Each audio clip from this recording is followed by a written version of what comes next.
my dear students. Welcome back to Vinny's Educare. ഇന്ന് ഞാൻ വന്നേക്കുന്നത് CBSE കുട്ടികളുടെ ഫ്ലെമിംഗോ ടെക്സ്റ്റ് ബുക്കായ ക്ലാസ് 12 ഇംഗ്ലീഷ് ടെക്സ്റ്റ് ബുക്ക് അതിലത്തെ 6th lesson poets and pancakes ഇടാമോ എന്ന് കുറച്ച് കുട്ടികൾ റിക്വസ്റ്റ് ചെയ്തിരുന്നു. അത് പ്രകാരമാണ് വന്നിരിക്കുന്നത്. ഇതൊരു ഓട്ടോബയോഗ്രഫിക്കൽ റൈറ്റപ്പ് ആണ്. The author Ashok Mitran. അദ്ദേഹം വളരെ ഫേമസ് ആയ പണ്ടത്തെ ജെമിനി സ്റ്റുഡിയോയിലെ ഒരു സ്റ്റാഫായിരുന്നു. അദ്ദേഹത്തിന്റെ ജോലി എന്താന്ന് വെച്ചാൽ എല്ലാ ദിവസവും ന്യൂസ് പേപ്പർ വായിക്കുക, അതിനകത്ത് ഇമ്പോർട്ടൻ്റ് ആയിട്ട് തോന്നുന്ന ക്ലിപ്പിംഗ്സ് കട്ട് ചെയ്യുക, ഫയൽ ചെയ്യുക. എന്തെങ്കിലും ക്ലിപ്പിംഗ്സ് അതിനകത്ത് കുറച്ച് വിസിബിൾ അല്ല എന്നുണ്ടെങ്കിൽ അത് ചിലപ്പം ഹാൻഡ് റിട്ടൺ ആയിട്ട് എഴുതേണ്ടിയും വന്നിരുന്നു. അദ്ദേഹത്തിന്റെ ജോലി വളരെ ഇൻസിഗ്നിഫിക്കൻ്റ് ആയിട്ടുള്ളൊരു ജോലി എന്നാണ് എല്ലാവരും കരുതിയിരുന്നത്. പക്ഷെ ആ ജെമിനി ഫാമിലിയിൽ നിങ്ങളുടെ ജെമിനി സ്റ്റുഡിയോയിൽ വർക്ക് ചെയ്യുന്ന ആൾക്കാരുടെ കൂട്ടത്തിൽ ഏറ്റവും വെൽ ഇൻഫോംഡ് ആയിട്ടുള്ള ഒരു ആള് അശോകമിത്രൻ ആയിരിക്കും. എന്തായിരിക്കും അതിന്റെ കാരണം?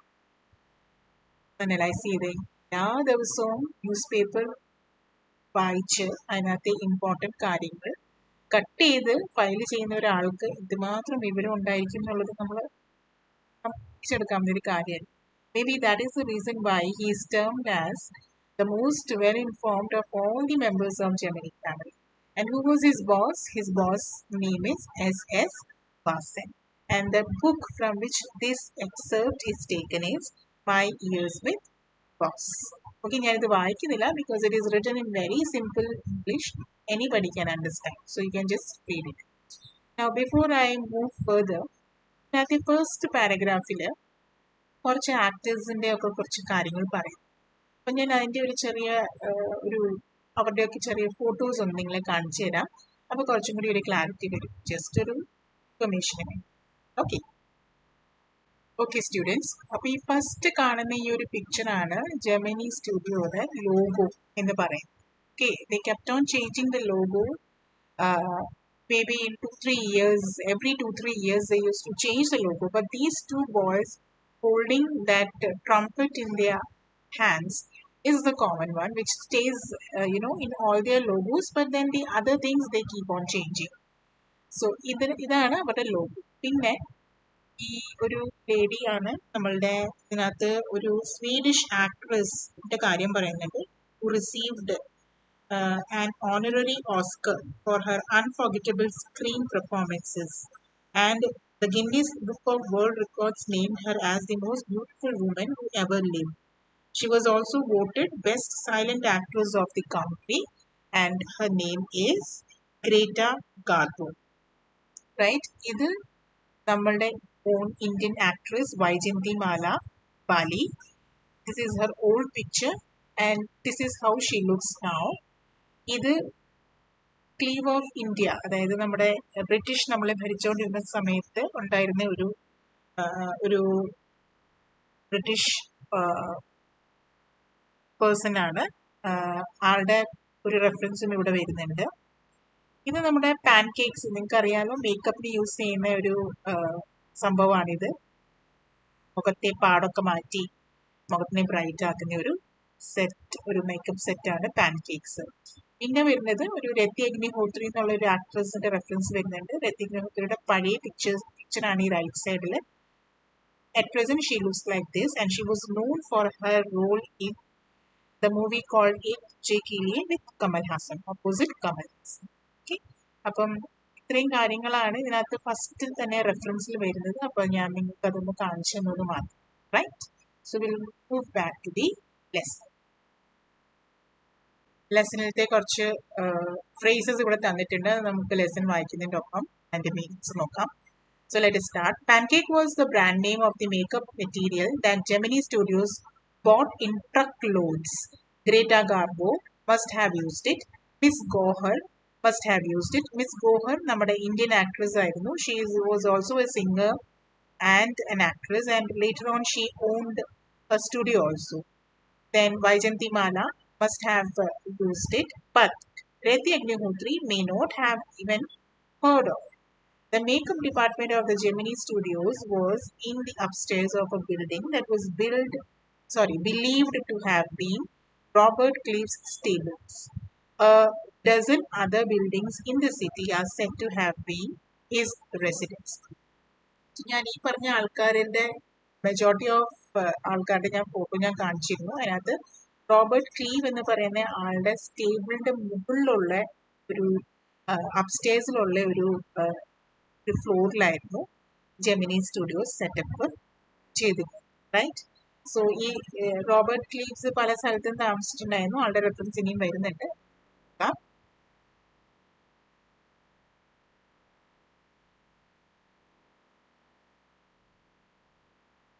For his brief life and even briefer stay in Madras, Robert Cleave seems to have done a lot of moving, besides fighting some impossible battles in remote corners of India and marrying a maiden in St. Mary's Church in Port St. George in Madras. Now, ഇവിടെ ചെറിയൊരു reference ആണ്. Robert Clive did not stay at a place for a long time. Maybe he was on a move for his various jobs or various responsibilities that he was given. So അദ്ദേഹം പല സ്ഥലത്ത് താമസിച്ചുകൊണ്ട് പല സ്ഥലങ്ങളിലും അദ്ദേഹത്തിന്റെ താമസ സ്ഥലങ്ങൾ refer ചെയ്യാൻ പറ്റുമായിരുന്നു മെഡ്രാസിൽ. And he had fought battles also which he won for his country, right? And later on he married a girl at St. Mary's Church in Madras. Okay, now the makeup room had the look of a hair cutting salon with lights at all angles around half a dozen large mirrors. They were all incandescent lights, so you can imagine the fiery misery of those subjected to makeup. The makeup department was first headed by a Bengali who became too big for a studio and left. He was succeeded by a Maharashtrian who was assisted by a Dharwar Kannadiga, an Andhra, a Madras Indian Christian, an Anglo-Burmese, and the usual local Tamils. All this shows that there was a great deal of national integration long before All India Radio and Doordarshan began broadcasting programs on national integration. Now, ഇവിടെ ഒരു ചെറിയ തമാശ രൂപത്തിലാണ് തുടങ്ങിയിരിക്കുന്നത്. Makeup ഒരു setting, ഒരു hair cutting സാലൂണിനെ പോലെ ആയിരുന്നു. അതിനകത്ത് നിറച്ച് മിറേഴ്സ് ഉണ്ടായിരുന്നു. ആ മിറേഴ്സിൽ ലൈറ്റ് വീഴുമ്പം നല്ല ബ്രൈറ്റ് ഒരു റൂമായിരുന്നു അത്. ഇനിയും ഈ ഒരു ലൈറ്റ്സിന്റെ തീവ്രത വളരെ അധികമായതുകൊണ്ട് തന്നെ ചൂട് കണ്ടമാനം ആ റൂമിൽ ഉണ്ടാവും. അപ്പം ആ ഒരു റൂമിൽ ഇരുന്ന് മേക്കപ്പ് ചെയ്യുന്ന ആൾക്കാരുടെ അവസ്ഥ എന്തായിരിക്കും എന്നുള്ളതാണ് നമ്മൾ ഊഹിക്കാൻ പറഞ്ഞേക്കുന്നത്. ഇനി ഈ ഒരു മേക്കപ്പ് ഡിപ്പാർട്ട്മെന്റ് ആണ്, അതൊരു സെപ്പറേറ്റ് ഡിപ്പാർട്ട്മെന്റ് ആണ്. അതിന് പല പല ഹെഡ്സ് വന്നിട്ടുണ്ടായിരുന്നു. ഫസ്റ്റ് ഹെഡ് ഒരു ബംഗാളി ആയിരുന്നു. അദ്ദേഹം അതായത് ഇത് അദ്ദേഹത്തിന് പറ്റിയ ഒരു സ്ഥലമല്ല, അദ്ദേഹത്തിന് ഇതിനും വലിയൊരു കംഫർട്ടബിൾ ആയിട്ടുള്ള സ്ഥലത്തെ അദ്ദേഹം മേക്കപ്പ് മാൻ ആയിട്ട് നിൽക്കുള്ളൂ എന്നൊരു ധാരണയിൽ അയാൾ അത് വിട്ടു.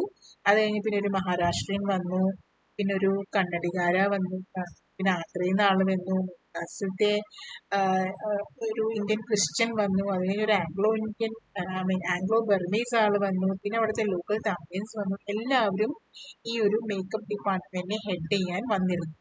അതുകൊണ്ട് തന്നെ ഓഥർ പറയാണ്, അശോക മിത്ര പറയാണ്, ഓൾ ഇന്ത്യ റേഡിയോയിലും ദൂരദർശനിലും നാഷണൽ ടെലിവിഷനെ പറ്റി സംസാരിക്കാൻ തോന്നുന്നതിന് മുമ്പ് തന്നെ ജെമിനി സ്റ്റുഡിയോയിലെ ഈ ഒരു മേക്കപ്പ് ഡിപ്പാർട്ട്മെന്റ് ഓൾറെഡി എന്തിനു വേണ്ടി ഫേമസ് ആയിരുന്നു? നാഷണൽ ഇന്റഗ്രേഷന് വേണ്ടി ഫേമസ് ആയിരുന്നു. Right.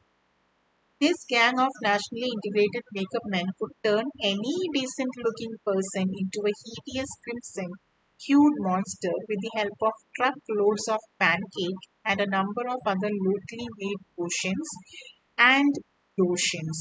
Those were the days of mainly indoor shooting. The only 5% of the film was shot outdoors. I suppose the sets and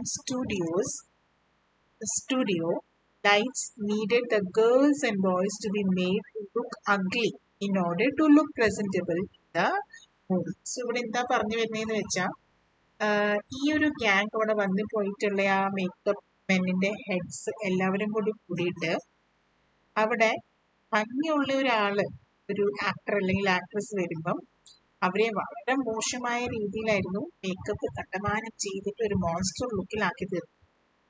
lots of പാൻകേക്സും കുറെ ലോഷൻസും വേറെ ഐറ്റംസും ഒക്കെ ഉപയോഗിച്ചിട്ട് അവരെ അങ്ങ് വല്ലാണ്ട് വികൃതമാക്കുമായിരുന്നു. പക്ഷെ ആ കാലഘട്ടങ്ങളിൽ എല്ലാ ഷൂട്ടിങ്ങിന്റെ മെജോറിറ്റി ഇൻഡോർ തന്നെയാണ് സെറ്റിൽ ചെയ്തുകൊണ്ടിരുന്നത്. ഒരു 5% ഷൂട്ടിംഗ് മാത്രമേ പുറമെ ഔട്ട്ഡോഴ്സിൽ ചെയ്തിട്ടുണ്ടായിരുന്നുള്ളൂ. അതുകൊണ്ട് തന്നെ അതിനകത്ത് വർക്ക് ചെയ്തിരുന്ന ആക്ടേഴ്സിനെയും ആക്ടറിനെയും ആക്ട്രസിനെയും പിന്നെ സപ്പോർട്ടിങ് ആക്ടേഴ്സിനെയും ക്രൗഡിനെയും ഒക്കെ ഭംഗിയുള്ള ഒരു രൂപത്തിൽ നമുക്ക് സ്ക്രീനിൽ കാണണമെങ്കിൽ അവരെ ഒറിജിനലി വല്ലാത്ത അഗ്ലി രൂപത്തിൽ ഒരുക്കേണ്ടി വരും. ആ ലൈറ്റിന്റെ ഒക്കെ കീഴിൽ ആ അഗ്ലി രൂപത്തിൽ വന്ന് നിൽക്കുമ്പോഴാണ് ലൈറ്റൊക്കെ വീഴുമ്പോൾ അവരെ ഇത്രയെങ്കിലും വൃത്തിയിൽ കാണാൻ പറ്റുക എന്നുള്ള ഒരു രീതിയിലാണ് ഇവിടെ നമ്മുടെ ഓഥർ ഒരു ഇൻഫർമേഷൻ തരുന്നത്. ഓക്കെ, നേരിൽ കാണുമ്പോൾ അവരെ കണ്ട മോൺസ്റ്ററിനെ പോലെ ഇരിക്കും, പക്ഷെ സ്ക്രീനിൽ കാണുമ്പോൾ ത്രൂ ദി ക്യാമറ അവര് പ്രസന്റബിൾ ആയി. Okay, now a strict hierarchy was maintained in the makeup department. The chief makeup man made the chief actors and actresses ugly. Senior assistant, the second hero and heroine. The junior assistant, the main comedian, and so forth. അതായത് ഇവിടെയും ഒരു hierarchy ഉണ്ടായിരുന്നു. Head എന്ന് പറയുന്ന ആള് main ആക്ടറിനെയും ആക്ട്രസിനെയും മാത്രമേ ഒരുക്കിയുള്ളൂ. അദ്ദേഹത്തിന് തൊട്ട് താഴെയുള്ള സീനിയർ അസിസ്റ്റന്റ് സെക്കൻഡ് ഹീറോയിനെയും മാത്രമേ ഒരുക്കുന്നുണ്ടായിരുന്നുള്ളൂ. അതിന്റെ junior assistant main comedian comedy role ചെയ്യുന്ന ആക്ടറിനെ മാത്രമേ ഒരുക്കുന്നുണ്ടായിരുന്നു. അങ്ങനെ അങ്ങനെ അങ്ങനെ അതിന്റെ താഴെയുള്ളവർ അടുത്ത ആള് അങ്ങനെ അതിന്റെ ഒരു ഹൈറാർക്കി പോയിരുന്നു. Now, the players who played the crowd were the responsibility of the office boy. Even the makeup department of the Gemini studio had an office boy. So അവിടെ ഒരു എക്സ്ക്ലമേറ്ററി മാർക്കാണ്. അതായത് ഓഫീസ് ബോയ് എന്ന് പറഞ്ഞാൽ ശരിക്കും പറഞ്ഞാൽ ഒരു വലിയൊരു സ്ഥാപനത്തിന് ഒരു office boy, 2 office boy, 3 office boys ഉണ്ടാവും അല്ലേ. പക്ഷെ ഇവിടെ ഓരോ ഡിപ്പാർട്ട്മെന്റിനും ഓഫീസ് ബോയ് ഉണ്ടായിരുന്നു. അതായത് ഈ മേക്കപ്പ് ഡിപ്പാർട്ട്മെന്റ് സെപ്പറേറ്റ് ആയിട്ടുള്ള ഒരു ഓഫീസ് ബോയ് ഉണ്ടായിരുന്നു. ആ ഓഫീസ് ബോയുടെ റെസ്പോൺസിബിലിറ്റി ആയിരുന്നു ഈ എക്സ്ട്രാ ക്രൗഡ് വരുമല്ലോ നമ്മുടെ എല്ലാ മൂവീസിലൊക്കെ കുറെ പേര് ഇങ്ങനെ കൂട്ടത്തോടെ നിൽക്കുന്നത്, ആ ക്രൗഡിനെ മേക്കപ്പ് ചെയ്യുക എന്നുള്ളതായിരുന്നു നമ്മളുടെ ഓഫീസ് ബോയുടെ ചുമതല. On the days when there was a crowd shooting, see him mixing his paint in a giant vessel and slapping it on the crowd players. The idea was to close every pore on the surface of the face in the process of applying makeup. He wasn't exactly a boy. He was in his early 40s, having entered the studios years ago in the hope of becoming a star actor or a top screenwriter, director, or lyrics writer. He was a bit of a poet. So ഈ ഒരു office boy duty ആയിരുന്നു ക്രൗഡിനെ makeup ചെയ്യുക. അദ്ദേഹം ഈ studio തുടങ്ങിയ കാലത്ത് ഈ സ്റ്റുഡിയോയിൽ വന്നയാളാണ്. വന്ന സമയത്ത് ആളുടെ ആഗ്രഹം ഒരു ടോപ്പ് ആക്ടർ ആവണമെന്നോ അല്ലെങ്കിൽ സ്ക്രീൻ റൈറ്റർ ആവണമെന്നോ അല്ലെങ്കിൽ റൈറ്റർ ആവണമെന്നോ ഒക്കെ ആയിരുന്നു. ആളുടെ 40s ഓഫീസ് ബോയ് എന്ന് വിളിക്കുന്നെങ്കിലും പ്രായം 40s ആൻഡ് അദ്ദേഹത്തിന് കുറച്ചൊക്കെ പോയട്രി അറിയാമായിരുന്നു. Right. Now, in those days, I worked in a cubicle. ഈ ആരാണ്? നമ്മളുടെ author Ashoka Mitra. 2 whole sides of which were French windows. അദ്ദേഹത്തിന്റെ ജോലി സ്ഥലത്തെ അദ്ദേഹത്തിന്റെ റൂമിനെ പറ്റി പറയാണ്. ഒരു ക്യൂബിക്കൽ എന്ന് വെച്ചാൽ ക്യൂബിക്കൽ ഫോമിലുള്ള ഒരു റൂമായിരുന്നു. 2 സൈഡിലും ഫ്രഞ്ച് വിൻഡോസ് എന്താണ്? മുകളിൽ തൊട്ട് താഴെ വരെ ലോങ് വിൻഡോസിനെയാണ് ഫ്രഞ്ച് വിൻഡോസ് എന്ന് പറയുന്നത്. അങ്ങനത്തെ വിൻഡോസ് ഉണ്ടായിരുന്നു. അന്ന് അദ്ദേഹത്തിന് അറിയണ്ടായിരുന്നില്ല അതിനെ ഫ്രഞ്ച് വിൻഡോസ് എന്നാണ് പറയുന്നത്. Seeing me sitting at my desk, tearing up newspapers day in and day out, most people thought I was doing next to nothing. Newspaper വായിക്കുക, കീറിയെടുക്കുക, ഫയൽ ചെയ്യുക. അപ്പം എല്ലാവരുടെയും വിചാരം അദ്ദേഹത്തിന് പണിയൊന്നും ഇല്ലായിരുന്നു എന്നാണ്. It is likely that the boss thought likewise too. അദ്ദേഹത്തിന്റെ ബോസായ SS വാസൻ പോലും അങ്ങനെയാണ് ധരിച്ചിരുന്നത്. So anyone would Anyone who felt I should be given some occupation would barge into my cubicle and deliver an extended lecture.